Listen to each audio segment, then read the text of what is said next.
Well, welcome to the public statement hearing for the rate increase proceedings by NYSEG, New York State Electric and Gas Corp. Cases 22-E-0317 and 22-G-0318, and RG&E, Rochester Gas and Electric Corp. Cases 22-E-0319 and 22-G-0320. All attendees' lines are muted upon entry. The hearing will begin at 1 p.m. For any technical difficulties, please call 1-800-342-3330. Thank you.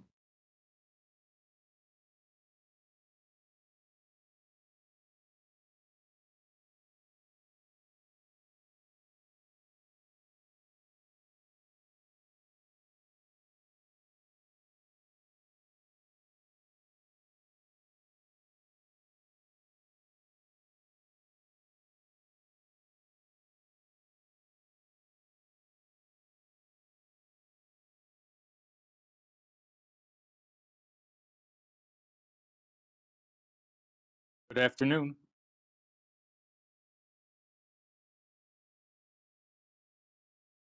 Good afternoon. This is Erica Bergen. Just wanted to thank everyone for joining so far and let everyone know that we will give about, I'd say, 15 people signed up to attend, and our attendee list is only about 4 right now. So we'll probably start a little after 1. Maybe we'll give them 2 or 3 minutes before we begin on the record.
Good afternoon again. This is Erica Bergen. It's 1 o'clock by my clock, 1:01, but we still have a few more people registered than we have on the line. So again, I thank you for your patience as we're just going to wait just 1 or 2 more minutes to see if anybody else joins.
Okay, it looks like we have at least 12 out of the 14 people who have registered.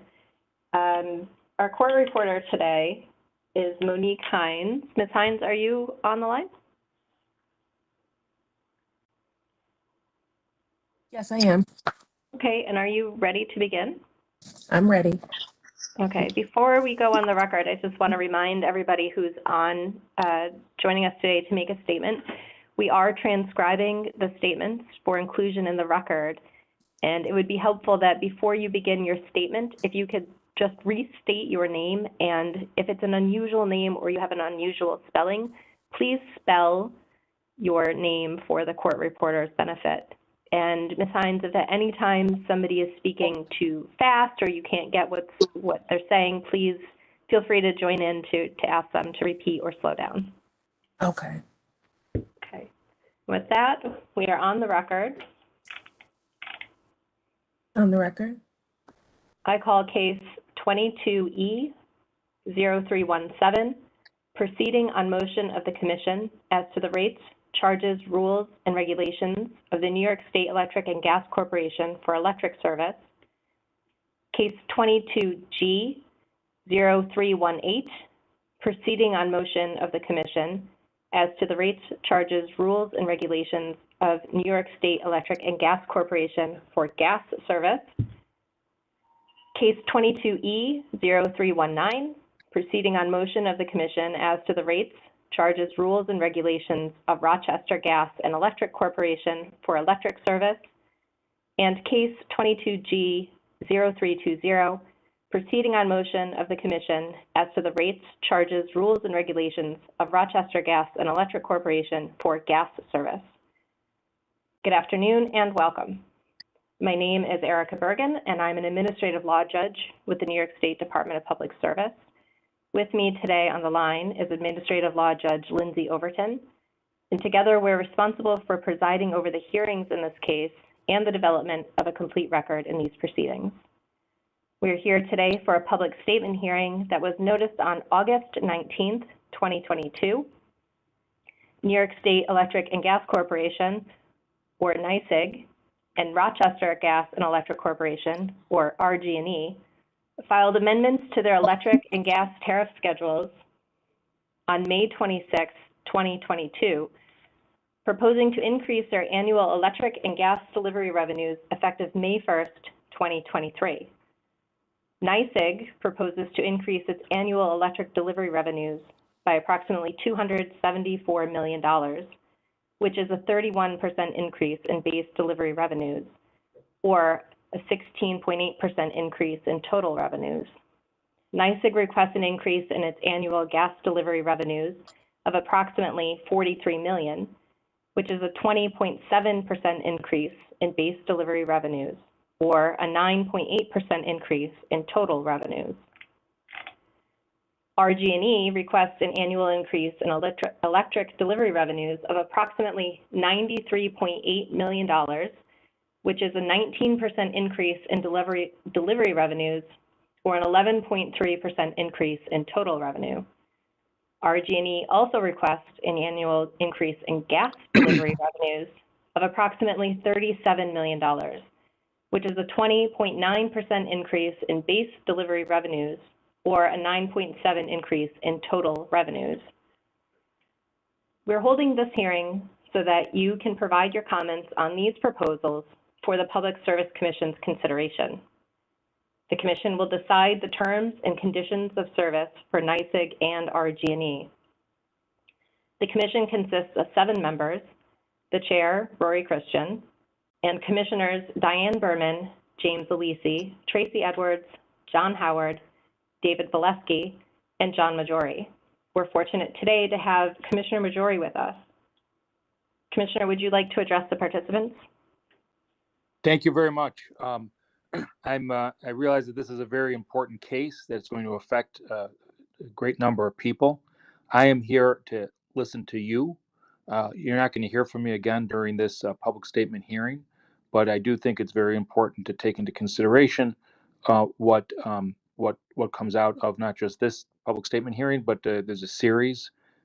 So I'm all ears, and I'm very much looking forward to hearing what people have to say. And I'd like to thank everybody who's participating for taking the time to do so. So thank you very much. Okay, thank you, Commissioner. So the process we'll follow today is this. The statements you make will become part of the record. We have a court reporter, as I indicated, who will prepare a transcript of the hearing, which will be included in the official record of the proceeding, so that your comments can be considered by all the members of the Commission. When it is ready, the transcript will also be publicly available for review on the Department of Public Services website in the DMM system. This hearing is not an evidentiary hearing with cross-examination, and it is not a question and answer session, but really a forum to hear comments from you. This is also not the only opportunity for public comment.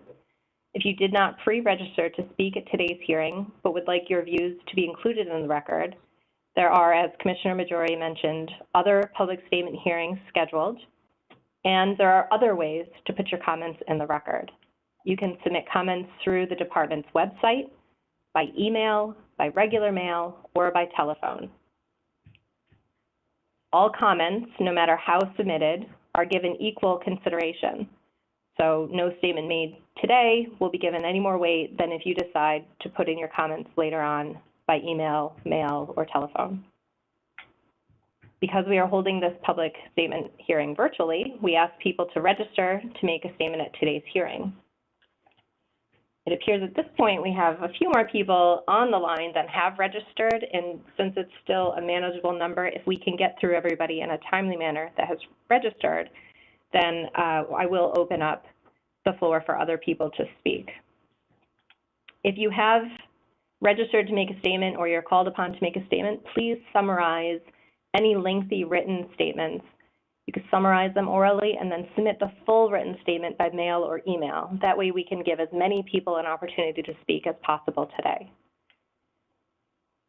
Before we begin with the public comment section, I ask that if you're going to speak, please use only one audio input and one audio output. So if you've joined by phone, use only your phone. If you joined by computer, use only your computer. Otherwise, if you're logged in on both your devices, we may experience problems with feedback that'll make it hard for the court reporter to make a transcript. We'll begin with people who have registered electronically, and then we'll move to the people who have registered by phone. If someone is not available when I call them, or if you're having technical difficulties, stay on. We'll move on to the next person, but at the end, we'll come back to the people who were not available or who are having troubles. If you've registered electronically, after we call your name, we will unmute your line and let you know that you are unmuted. Please remember that if you have put your own line on mute on your end, you will also have to unmute that line before you begin to speak, or we won't be able to hear you. If you've joined by telephone, when we call your name, we ask that you hit *3. That's *3 if you've joined by telephone, so that we can recognize you and unmute your line. It may take a moment to go through the list to find you, so just make sure that you wait until you hear a beep before you begin to speak. Again, you should hear a beep when your line's been unmuted. And again, if you muted your own telephone, remember you have to unmute on your end as well as ours before you begin to speak. And again, I remind everybody, please speak slowly and clearly so the court reporter can accurately capture your statement for the record. If you're joining us today on behalf of an organization, please also identify the name of the organization you represent. So with that, our first speaker today is Melissa Carlson.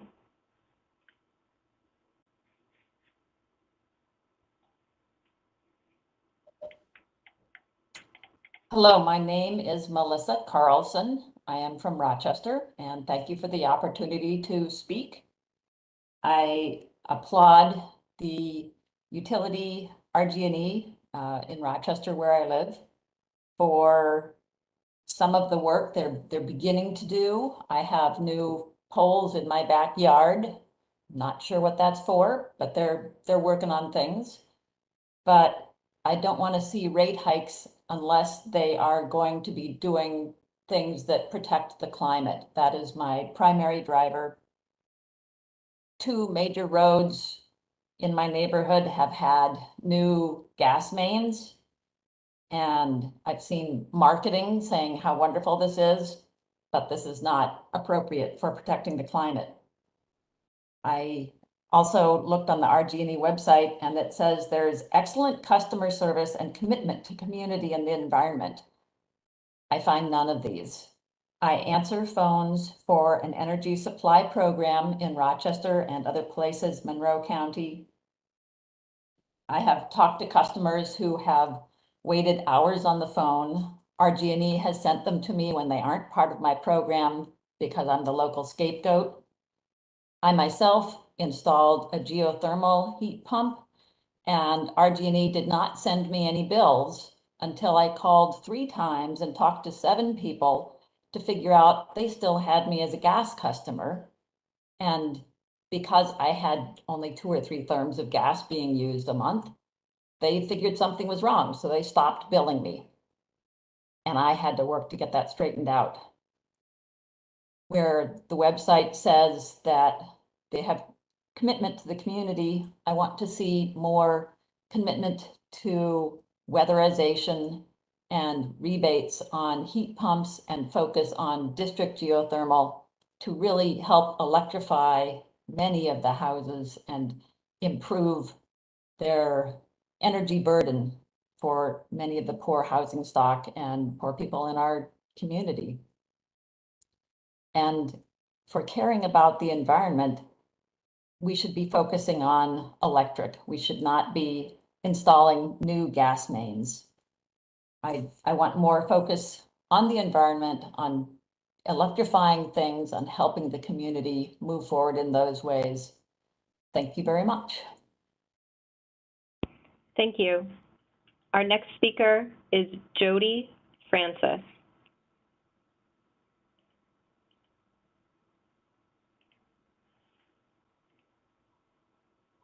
Jody Francis, if you had called in for this public statement hearing, please press *3 on your phone so I can locate you. You are not listed by name as an electronic user. Thank you.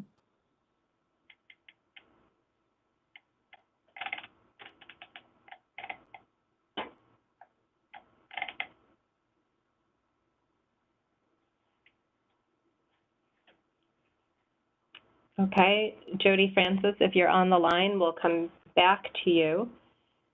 In the meantime, we're going to go to Arlene Hayes.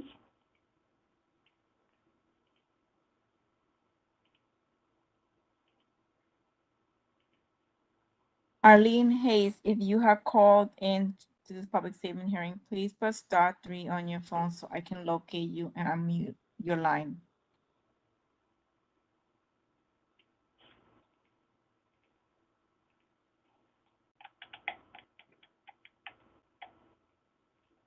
Again, we're looking for Arlene Hayes.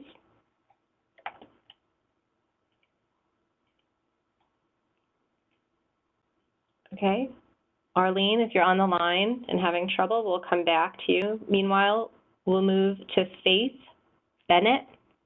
That's Faith Bennett with a B.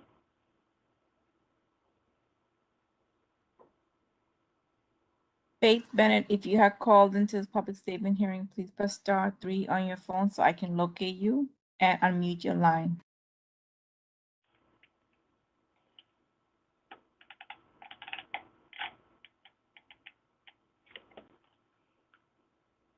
Okay, again, Faith Bennett, if you're on the line and having trouble, you can hold and we'll come back to you. Meanwhile, we'll move to Vincent Meyer. Vincent Meyer.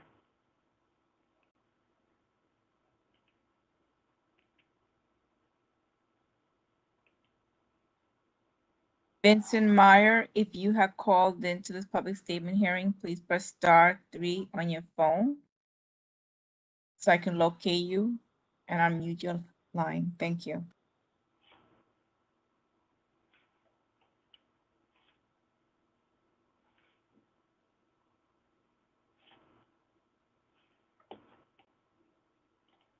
Okay, Vincent Meyer, if you're on, we'll try you again.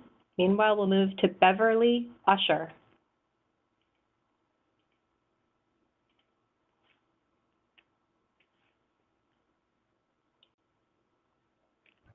Oh, hello? Hello, is this Beverly? Yes, it is. Thank you. Please make your statement. I am sorry about the inconvenience. All of those names you have called previously are on my line, and they were, since it was logged in on my line, we're all sitting here together, so they will be available to make their comments afterwards. And we're all part of the Monroe County Workers Benefit Council organization. I'm here today to speak on the behalf of more than 25,000 low-income workers and families throughout Monroe County. The Workers Benefit Council expresses our emphatic opposition to RG&E and NYSEG's shameless $580 million rate hike request. Furthermore, we demand the Public Safety Service Commission do its job and deny this unaffordable and unsustainable rate increase. We are the home health aides, nurses aides, working in nursing homes, child care workers, food service and retail workers. They started calling us essential workers during the pandemic, but we don't get paid enough for the essentials like our energy. And so adding another $20 and $22 to my bill and theirs too, to our monthly bill is absolutely out of the question. For over 12 years, we called on the Public Service Commission to follow its own legal mandate to, quote, protect the utility customers from the potential abuse of monopoly power and to protect the rights of New Yorkers while ensuring access to reliable and low-cost utility services. But all during that time, the PSC has broken its mandate, choosing to guarantee a certain rate of return on investments for the utility monopoly shareholders. The guaranteed profit was 9% last we heard. As a result of the state guaranteeing these exorbitant profits for energy monopolies, compounding with stagnant wages and fixed incomes not keeping up and not being able to keep up, New York has seen 300,000 utility customers being shut off each year, 60,000 of those right here in our region. Shut off by avant-garde subsidiaries RG&E and NYSEG. The Avangrid's parent company in Spain, Iberdrola, got a $4.4 billion in profits for this year's shareholders, and the CEO got paid $10 million year after year. During the pandemic, as an emergency measure, the state instituted a moratorium on shutoffs, which our WBC has already been demanding for 12 years by petitions, letters, and testifying at public hearings. However, at the beginning of 2022, the state lifted the moratorium, so shutoffs began again. The COVID pandemic has made it worse, with thousands losing their jobs and hundreds of small businesses closing down. So it's not time to allow shutoffs. It's time to stop the shutoffs forever for those in need. During the pandemic, according to RG&E's own 2020-2021 financial reports, they successfully increased their net revenue by 32% and increased their stockholders' wealth by over 27%. We know how they did it.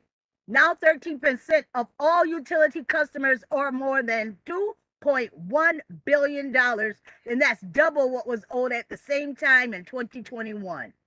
So the WBC is here today again, after more than a decade of these hearings and petitions, to continue demanding a permanent year-round moratorium on all shutoffs for low to moderate income taxpayers. This isn't just about financial debt. Some of us are paying with our lives and our health. Every winter in central and western New York, there is the predictable death toll due to house fires and carbon monoxide poisoning of people who have resorted to unsafe heating methods after being shut off by RG&E and NYSEG and other shareholder utility companies. Every summer, the numbers of individuals in the U.S. ending up in emergency room and even dying, heat-related deaths kill more people than hurricanes, floods, tornadoes, and earthquakes combined. It's a silent killer. We are dying. We, the people, we are dying. There is no report on these deaths from the heat waves, and that's why we're slipping through the cracks. The same way we need heating in the winter months, we need air conditioning in the summer months, as well, because both are essential to our health and well-being, not to mention for keeping insulin refrigerated and to keep breathing equipment running. I use breathing equipment. This is why we need permanent year-round moratorium on all shutoffs for low to moderate income ratepayers. On July 28th of this year, the WBC just submitted a petition to the PSC's office in Albany by fax, containing over 13,000 signatures and a dozen endorsement letters from local faith-based groups and nonprofits who are attempting to address the needs of the poor in our community. The petition's demands were to enact a permanent year-round moratorium on utility shutoffs for New York residents whose incomes are below the 250% of the federal poverty level, to direct RG&E and NYSEG to cancel arrears for their customers whose incomes are below or are at the 250% of the poverty level guidelines, and to transition New York State's energy grid 100% to renewable energy by 2030, while ensuring service is both affordable and accessible to even the lowest income residents. Lowest income residents. Dozens of people in our communities have called the PSC's office to confirm that the petitions have been received and processed. Eventually, your staff in the Public Affairs Office told us that they had received them and forwarded them to Secretary Michelle Phillips. Then numbers of our people called her directly, and she eventually indicated that they had been received. We saw what happened next. The state government claimed debt forgiveness for those in debt, which is our second demand. Excuse me, but what they really did is pay off utilities' debts with $567 million that is coming out of our taxes, except for the 6% utilities kicked in. But somehow they are allowed to actually bill us for that 6% through additional surcharges to pay off our debt. The PSC could make utilities affordable and environmentally sustainable in the interest of poor and working people throughout New York State, if it was truly a priority to them. This year, the Public Service Commission has another chance to live up to its legal mandate and do what it was created to do: serve the public. Monroe County Workers Benefit Council is here today to demand that the PSC deny RG&E and NYSEG's rate hike request outright and take the next step and lower the rates. Enact a permanent year-round moratorium on utility shutoffs for New York residents whose incomes are at or below the 250% of the federal poverty level. Yep. And to transition New York State's energy grid to 100% renewable energy by 2030, while ensuring service is both affordable and accessible to even the lowest income residents. Yes. The Constitution says it's we the people. So again, we ask to be heard. Thank you. Thank you for your comment. The next registered speaker is Cheryl Frank.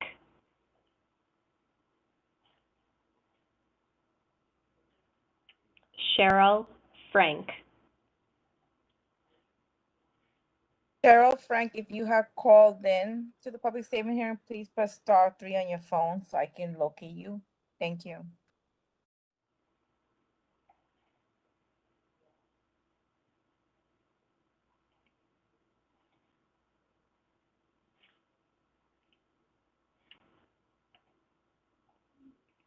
Okay, we'll move on to David Parish. David Parish.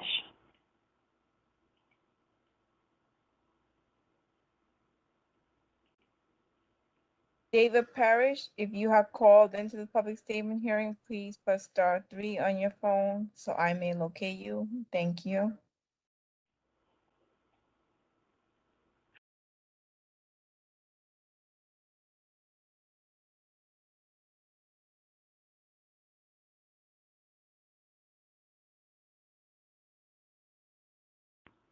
Okay, again, we'll come back to Cheryl and David. If you're having problems, just stay on the line.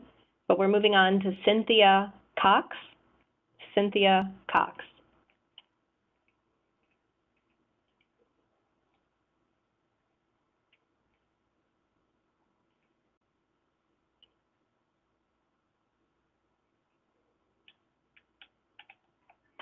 Cynthia, if you have called into the public statement hearing, please press *3 on your phone so I may locate you. Thank you.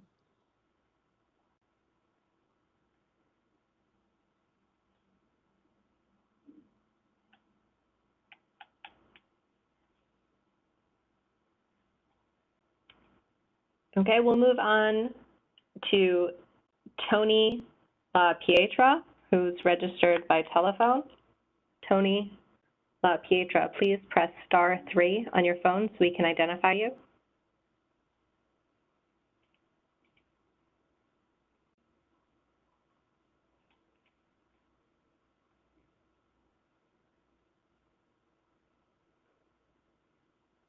Again, Tony Pietra, if you've joined us by telephone, please press *3 so we can identify your line.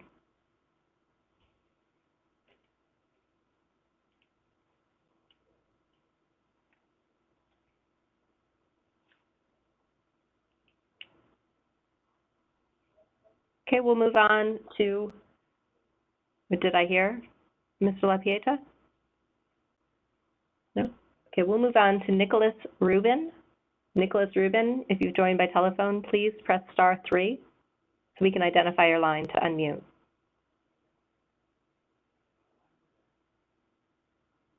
Nicholas Rubin, if you're on the line, please press *3 on your telephone. Again, if you've joined us and you've muted on your own line, whether online or on telephone, you'll have to unmute yourself so that we can hear you. Okay, no Nicholas. Do we have Kristen? I'm going to make a mess of this. Van Hoorwege, VanHoorweghe.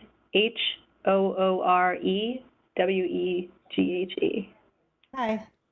Hi, thank you. I apologize for messing your name up, but please That's go okay. ahead and make your statement. Sure. In Rochester in 2021, 18 daily climate records were broken. 1 snowfall record, 5 extreme rain records, and 12 extreme heat records. Nationally, 2021 was the 4th warmest year on record, with 20 separate billion-dollar weather and climate disasters in the U.S. This summer, we've simultaneously experienced heat and drought in the U.S. West, wildfires in Europe, and massive flooding in Pakistan. Climate impacts are here and now, claiming untold human lives, costing billions of dollars, and disproportionately impacting our most vulnerable community members. It is foolish to think that continued investment of billions of dollars into the local gas infrastructure, which is what is being proposed in this case, will stem the tide of climate disaster and meet the mandates put forth in New York State's CLCPA. Moreover, it is immoral to grant a guaranteed return on equity of 10.2% to shareholders to perpetuate the climate crisis while unduly burdening low to moderate income customers with inordinate rate increases that will serve to exacerbate existing energy burdens. Continued investment in gas infrastructure, including in false solutions like hydrogen blending projects, serve only to advance the interests of shareholders who stand to benefit from a guaranteed return on equity for capital projects that do not meet the Public Service Law's requirement to provide safe and adequate service at just and reasonable rates. Therefore, it is imperative that the companies reduce their gas sales in line with the CLCPA mandates, increase incentives for heat pump technologies, particularly for low to moderate income households, and invest in more impactful energy efficiency programming.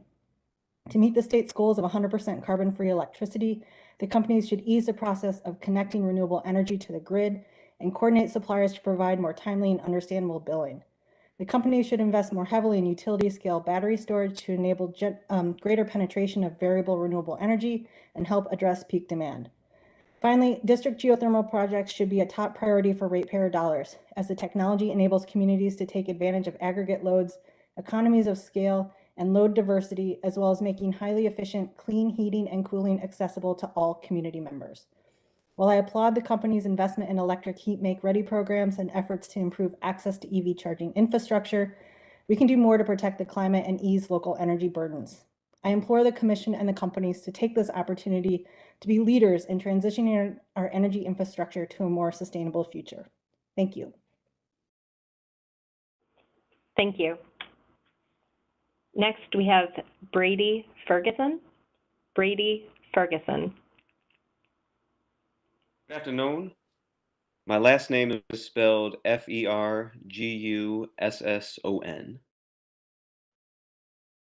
Thank you. You may begin. Thank you. Just wanted to make sure the extra S got in there. And good afternoon again. 10 years ago, after my wife and I moved into the first house that we owned, and with the Rochester winter quickly approaching, we knew the first project we had to get done was getting our house insulated. Our house was built in 1880, and like many of the houses in our city, it was in need of a weatherization upgrade. A retired widow who was on a fixed income had lived here previously, and I shudder to think how much of that income she had to spend on her utility bills every winter in her uninsulated home. High energy burdens continue to be a problem in our community. New York State has defined a reasonable energy burden as 6% of one's household expenses. But according to the American Council for an Energy Efficient Economy, 37% of Rochester residents and 44% of Black and Latino Rochester residents pay between 10 and 25% of their income for energy. The proposed rate hikes will make this worse, and they will impose a disproportionate burden on our most vulnerable community members. I ask the utilities to reduce the proposed rate hikes in consideration of the people who cannot afford to pay these increased rates. I also ask the utilities to provide weatherization with options to pay back over time through our energy bills, and to increase rebates for heat pump technologies, particularly for low and moderate income households. I appreciate the utilities for electric heat make ready funding to upgrade electric panels to enable heat pump installations. Making heat pumps accessible to all members of our community is especially important considering climate change. Electric heat pumps are essential for reducing the greenhouse gas emissions that are causing climate change. The utilities should not be spending ratepayer dollars on rebates for gas appliances and marketing for gas products. We need to be transitioning away from burning fossil fuels if we want to successfully address climate change and meet the goals of New York's Climate Leadership and Community Protection Act.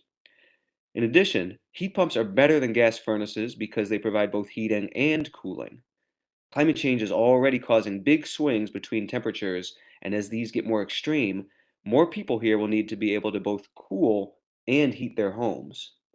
It was mentioned earlier that there have been heat-related deaths, and I'm sorry to say that it's only a matter of time before we experience the kind of heat waves that have hit California and other parts of our country.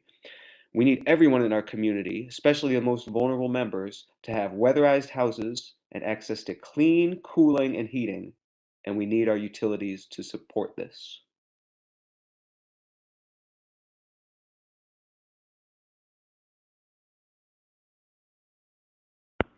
Does that conclude your statement, or have we lost you, Mr. Ferguson? No, that's 3 minutes. I'm done. Okay, thank you very much. Did you have something else you wanted to add? I've let others go over the 3 minutes, so I feel it's fair to let you finish. No, thank you. I'm all set. Okay, thank you very much for your comment. The next person we have is Teresa Hote, or Hote, H-O-T-T-E.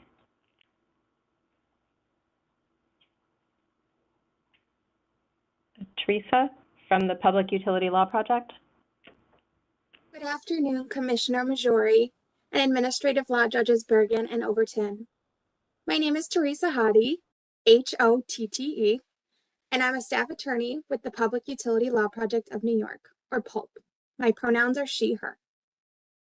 PULP is a 40-year-old nonprofit with the mission of educating, advocating, and litigating on behalf of New York State's low-income utility customers.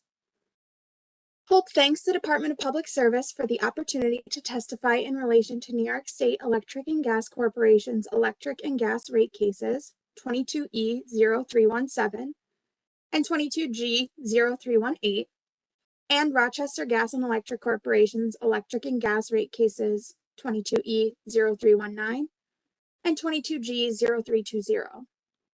PULP is an active party in all 4 cases, and we will be filing expert testimony on September 26th. PULP has several concerns that we will address in today's hearing that will also be expanded upon in our written testimony. When the companies filed on May 26th, they proposed double-digit increases in revenues across the companies. These proposed increases would further put a strain on low-income ratepayers. On May 26th, Governor Hochul released a press statement in response to NYSEG and RG&E's 2022 rate case. Governor Hochul stated, "It's outrageous and unacceptable that the utility companies are proposing the largest rate increase in recent history for more than 1.2 million consumers in upstate New York." Additionally, Governor Hochul urged the Department of Public Service to scrutinize every number and word of this proposal to protect New York families from unjustified and unfair rate increases. PULP thanks Governor Hochul for her strong response, as customers of NYSEG and RG&E simply cannot afford to pay more for their electricity and natural gas. PULP has pulled financial statistics from the New York State Community Action Association's 2022 Poverty Report, the United Way's ALICE Project, and the New York State Department of Education's County Statistics. The reality is that people are struggling financially. For example, in Broome County, 18.5% of residents live in poverty. This includes 7.5% of seniors aged 65 or more in the county, 45.9% of female-headed households with children, 48% of children in Broome County qualify for free or reduced cost school lunch under federal guidelines. Overall, if you add in families in the category working poor, then approximately 45.3% of residents of Broome County are unable to pay all their bills and must choose which bills remain unpaid at the end of each month. In the city of Binghamton, these numbers are even more concerning. 32.7% of Binghamton city residents live in poverty. This includes 16.6% of seniors and 44.2% of children living in the city. NYSEG's own collection activity reports show that as of July 22, 106,328 residential customers are behind on their utility bills by 60 days or more. This results in a total of $58,698,477 in residential arrears.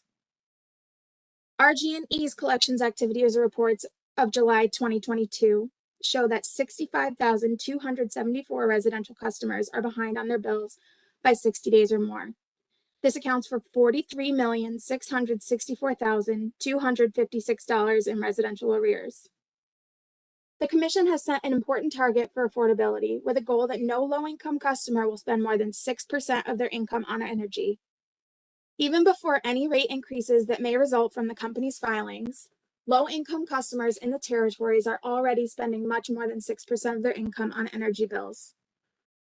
Pulp is currently working on testimony that will show that the average low-income NYSEG customer spends 9.7% of their income on energy. This is 62% higher than the target set by the Commission. Our testimony will also show that the average low-income RG&E customer spends 9.1% of their income on energy. This is 52% higher than the target for affordability. These energy burdens may be even more exaggerated in disadvantaged communities across the company's territories.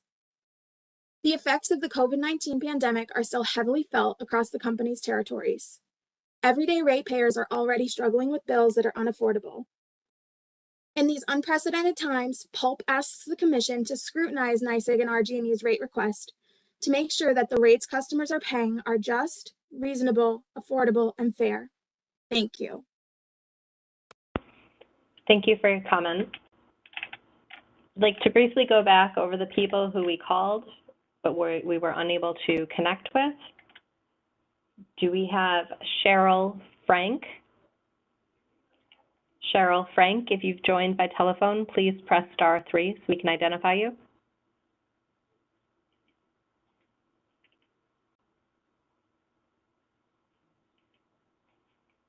Okay. David Parish. Again, David Parish, if you've joined by phone, please press *3 so we can identify you.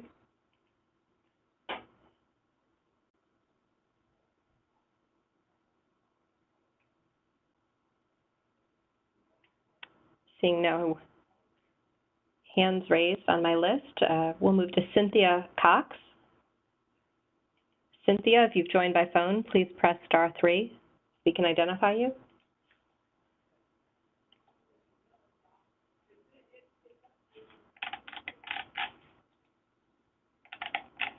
Okay. Tony LaPietra.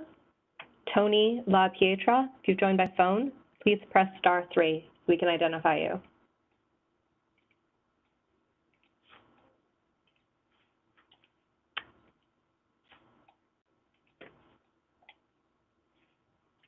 Okay, Nicholas Rubin. Nicholas, if you've joined by phone, please press *3 so we can identify your line.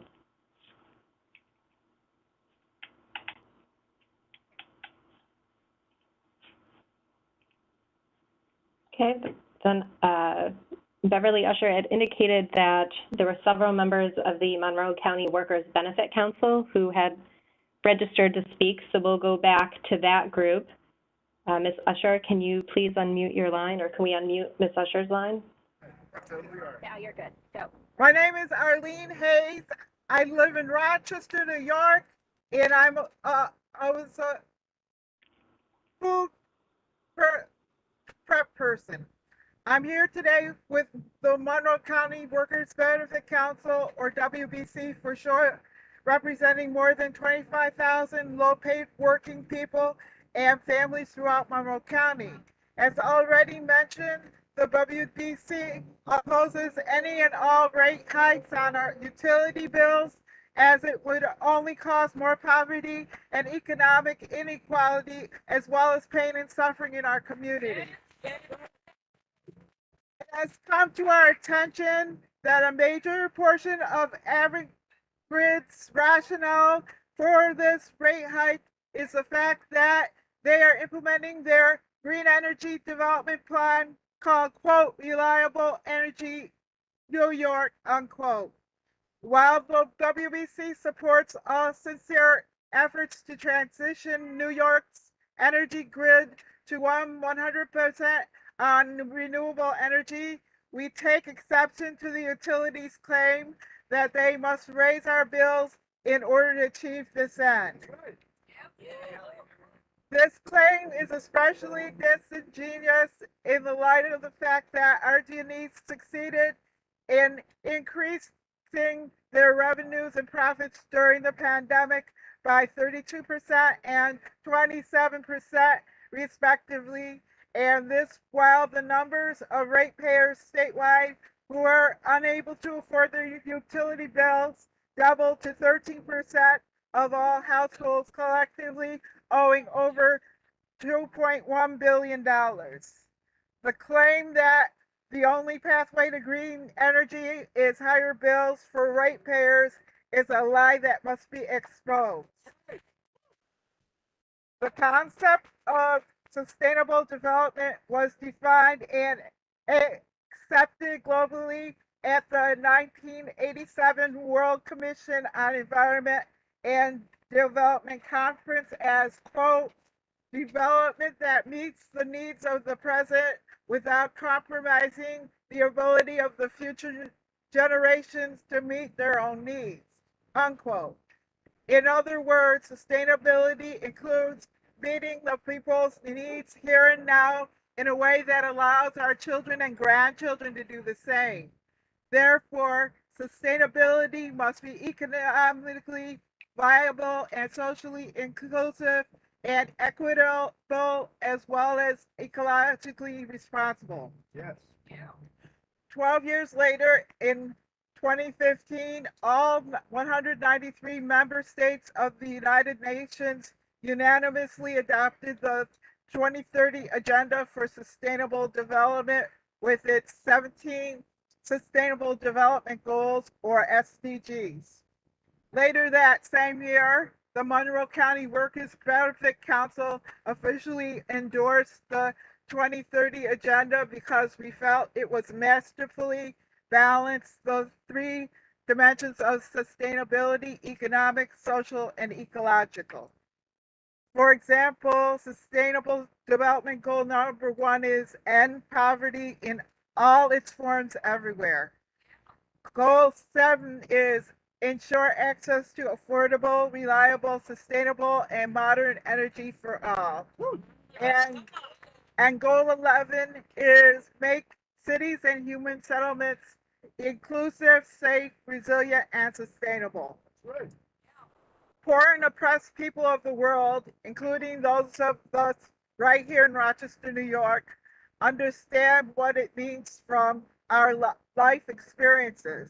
It means that we take urgent action to fight climate change. We must do so in a way that eliminates economic and social inequalities.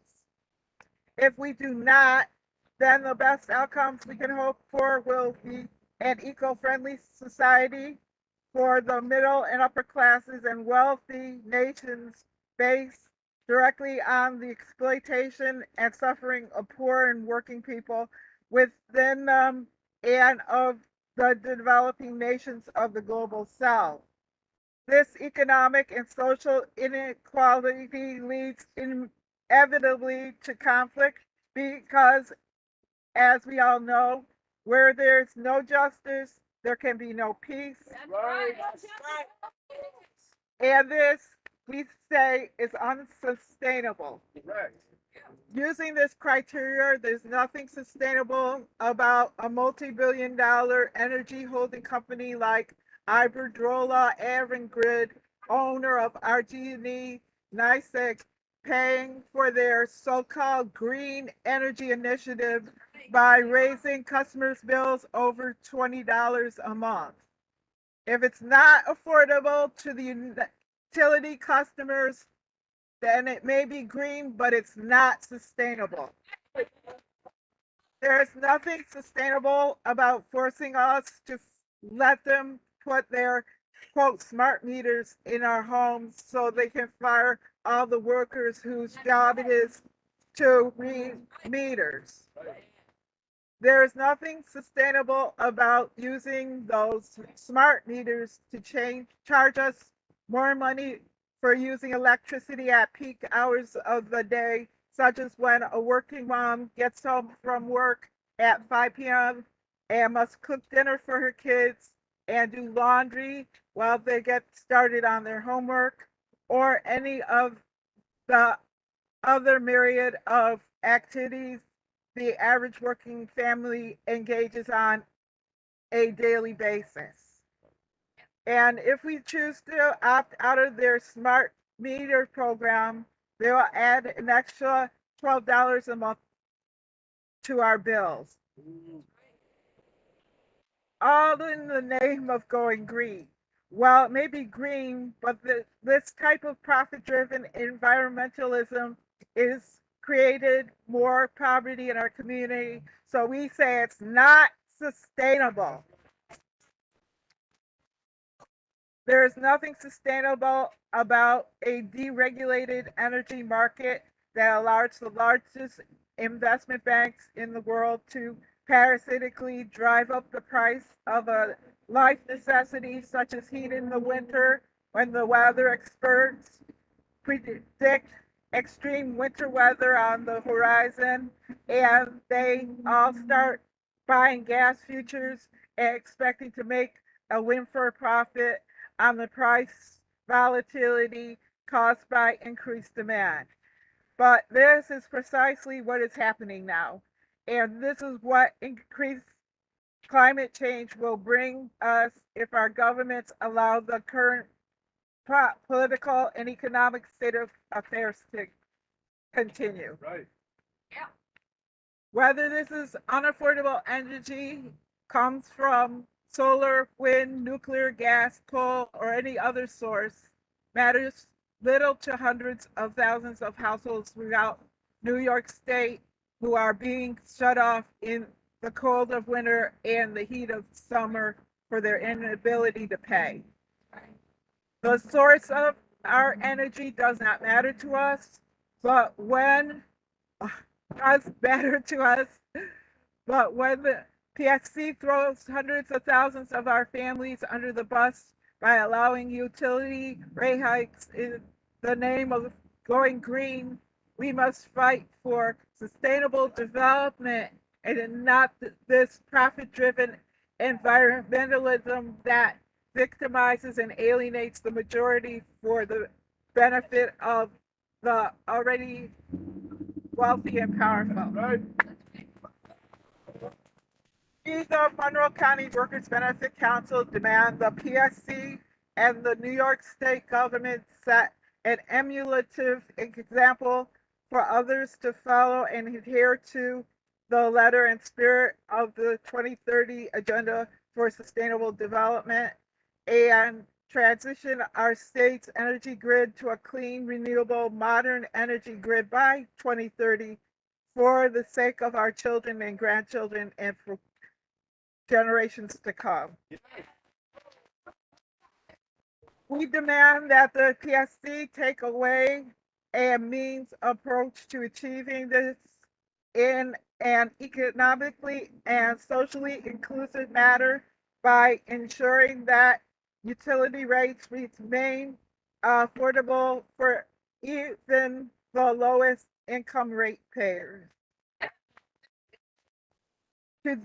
To achieve this, the PSC must take whatever action is necessary to ensure that those who have been profiteering off our energy grid and energy markets be required to foot the bill for the transition to renewable energy. Yes. Yeah. They have the money to cover the necessary costs. We do not. We have tightened our belts year after year after year. It's time for them to share the burden. Thank you. Thank you, Arlene. Is there anybody else with you from your group that would like to make a statement on the record? Yes, ma'am, there is. One moment.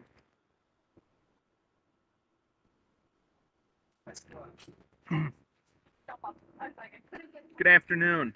My name is Vincent Meyer. I live in Henrietta and I work in food service. I'm here today with Monroe County Workers Benefit Council.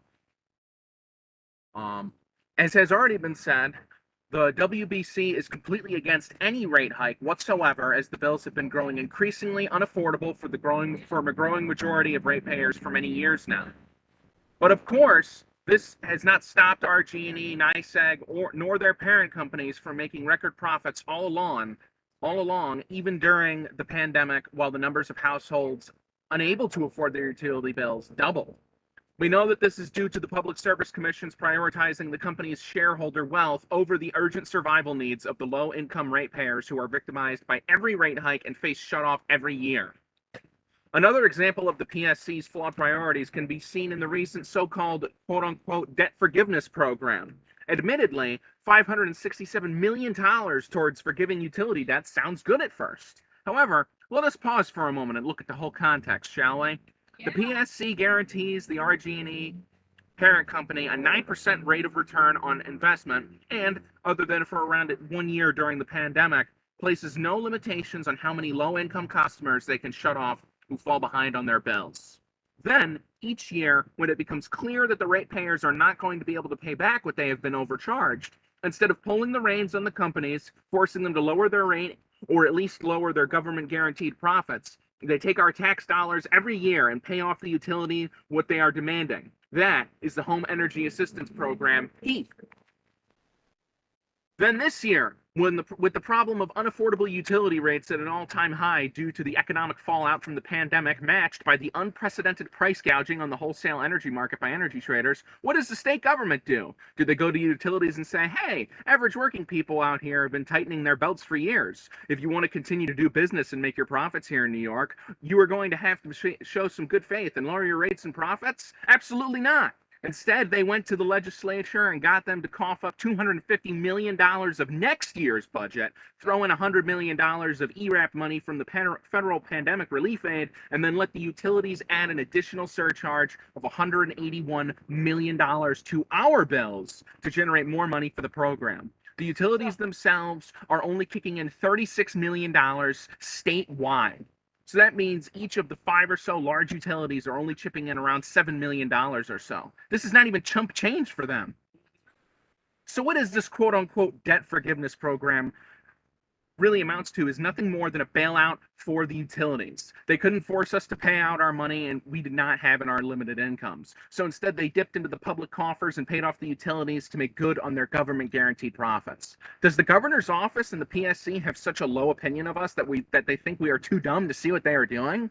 You cannot fool us into believing that you are suddenly accountable to the poor and working people who make up the majority of the residents of the state of New York with this sloppy attempt at sleight of hand. On the contrary, you have just allowed a multinational energy holding company to strong-arm you out of over $500 million that was desperately needed for all sorts of critical projects, from education to public health to combating climate change to public works and jobs and so much more. Right. The WBC is calling on the PSC to make good on its legal mandate to, quote, protect the utility consumers from the potential abuse of monopoly power and to, quote, protect the rights of New Yorkers while ensuring access to reliable and low-cost utility services. The WBC demands the PSC begin by complying with our 3 demands. Deny RG&E and NYSEG's rate hike request outright and take the next step to lower the rates. Enact a permanent year-round moratorium on utility shutoffs for New York residents whose incomes are at or below 250% of the federal poverty level. That's right. Stop killing the people. And to transition New York State's energy grid to 100% renewable energy by 2030 while ensuring service is both affordable and accessible to even the lowest income residents. Yeah, right. Thank you for your time. Yeah. Thank you for your comment. Is Jody Francis or Faith Bennett with you? Would they like to make a comment?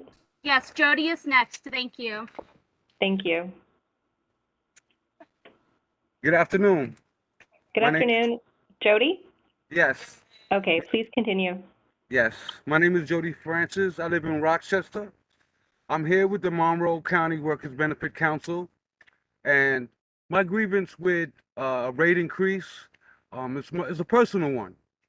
I live with, I'm a part of the citywide tenant union, and we advocate on behalf of tenants. And even during the pandemic, and there was no shutoffs for my tenants.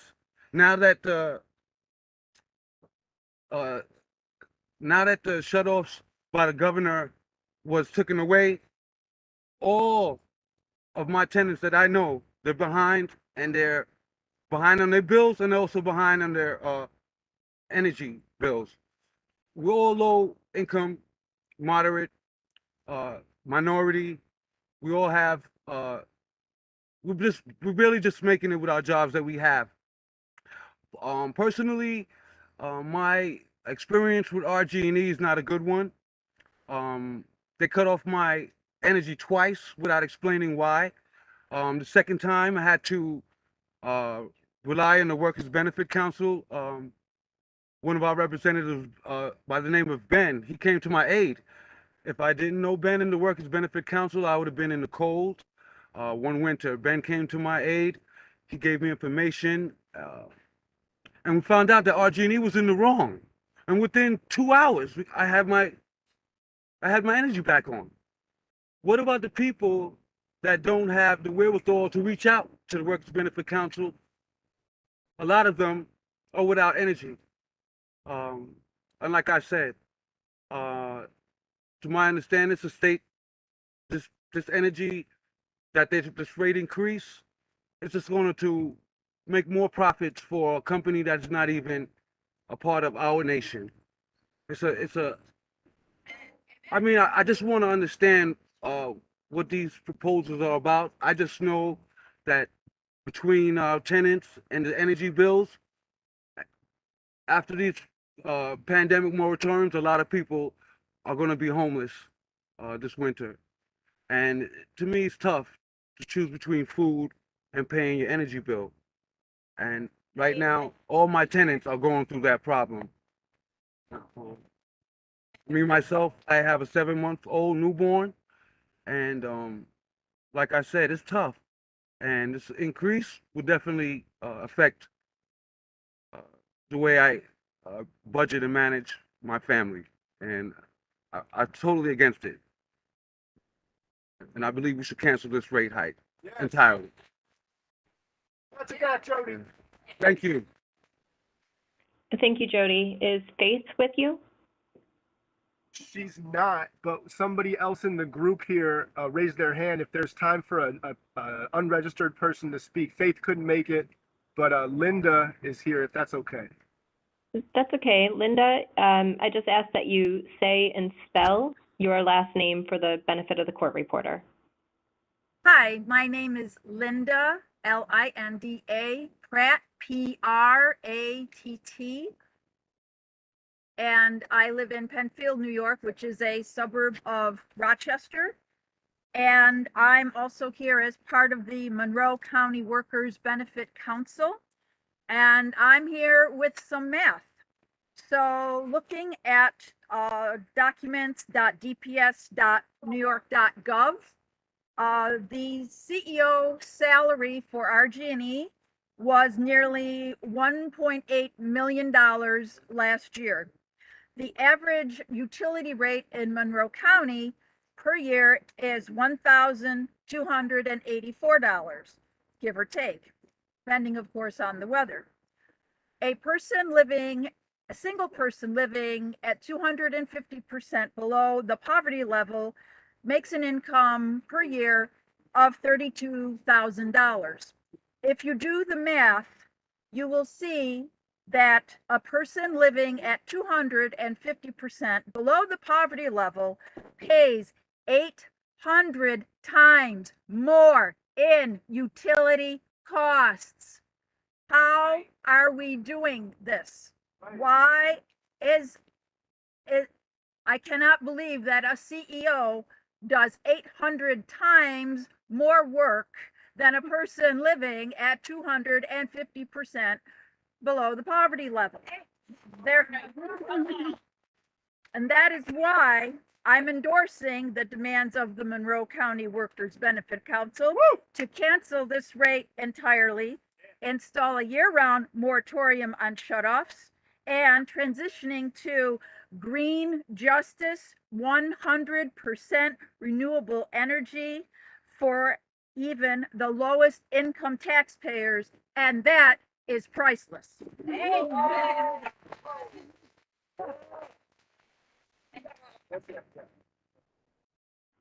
Thank you. Linda, does that conclude your comment? Yes. Okay, thank you. Is there anybody else in your group that would like to make a comment today? No, there's not. Thank you. Okay, thank you. We've gone through the list of registered speakers, but I see we do have quite a few people who have joined us who may not have registered, but in light of what you've heard today, or if you've simply changed your mind, is there anybody on the call that would like to make a statement, even if you didn't register? I'd ask if you are a call-in user, if you've called in with your telephone, press *3 on your phone. That way we'll be able to see that you've indicated an interest to speak. Again, if you're calling in on your telephone, just push the star button and then 3. And if you've joined by WebEx, there's a little hand in the bottom right corner next to the megaphone. If you click that button, it's the raise hand button. It will put an icon next to your name on our screen and we can unmute your line. So again, if you've called in, it's *3 to identify you'd like to make a statement. Or if you're joining us via WebEx, there's a raise hand button next to the little megaphone icon on the bottom right corner of your screen. So I'll give everyone a minute to figure that out.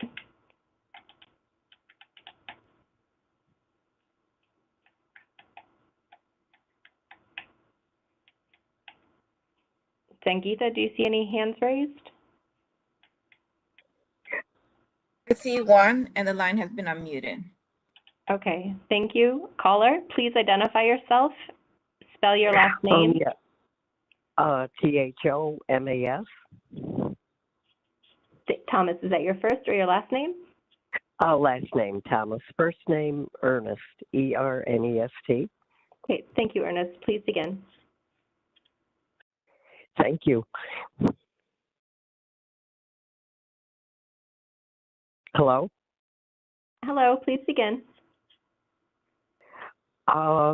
Yes, I pastor a small church out in Delaware County and meet a lot of elderly people and definitely opposed no to any rate hikes. It's ridiculous. I mean, there's a lot of poor folk throughout Delaware County that I spoke with, and a lot of them, they don't know whether to pay their the NYSEG bill or to pay their rent or even be able to get food. And a lot of them are on SSI or, SSDI or SSI. And it's just too much. And then, the delivery charge that they already have on the bill is ridiculous. That's a little bit steep. That needs to come off the bill. That's a crazy charge. Like, if you have a phone through your phone company, you don't have to pay delivery for the dial tone. But absolutely not to the rate hikes. People are suffering. Prices are high. It's just really, really rough out there for anybody to even try to make ends meet. And I have a good friend that did go on the budget through NYSEG, and they said that was a terrible, never going to go on that budget. I asked them why. I said, well, they had a tremendous cleanup bill that they wanted all at once. We don't have that kind. And I asked the person, how much is a cleanup? And they told me it was over $450. And that's crazy. So they're like, well, the budget, you get a low monthly, they're paying $100 a month. But at the end of that, it was astronomical. Their cleanup bill, very, very, very high. And I know we can't get nothing free. That doesn't work that way nowadays. And we should be, paying our utilities and all that. But when the companies are beginning to rip us off and charge outlandish, increases, no, it's time we the people, like I heard on here, stand up and say, no, enough's enough, enough's enough. Matter of fact, lower the rates a little bit. so that those that are in the poverty line can afford it. Those that are on SSI, SSD. I'm not asking, give special rates to them, but at least make it affordable that they're not living in fear of when are they coming to shut it off, winter, summer, whatever. But basically, all in all, no to the increase. Hell no to the increase. Enough's enough. But I thank you for allowing me on here today. Thank you. You're welcome. Thank you for your comment. If you could Thank please. you. Thank you. If you could please press *3 on your phone again, and that way your hand would be lowered so we can identify if other people would like to make a comment. But thank you. Have a good day. Again, if anybody's joined who didn't register to speak, you can click the raise hand icon in the bottom right corner of your screen if you've joined by WebEx, or *3 on your telephone if you've joined by telephone.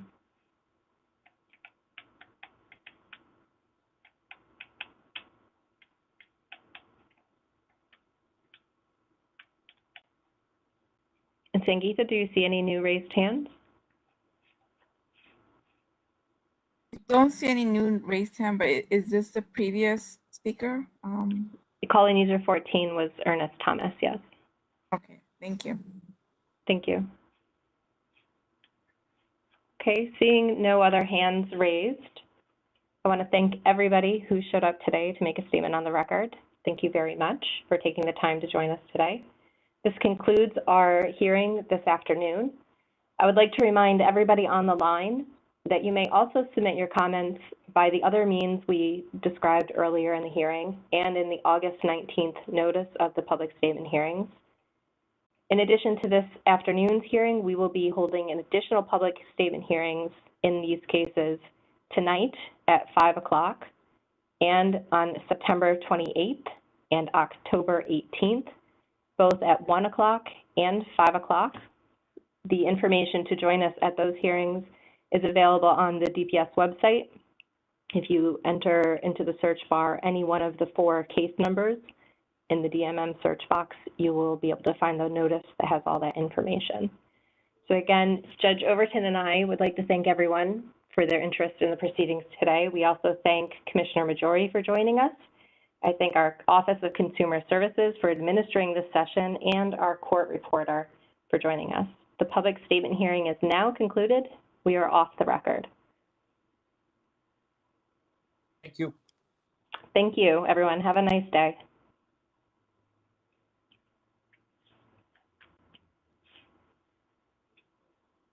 Thank you. Have a nice day, everyone. And thank you, Sangeeta. The event has ended. Thank you. And the YouTube is ended? I just pressed end stream, yes. Great. Thanks so much, Sangeeta.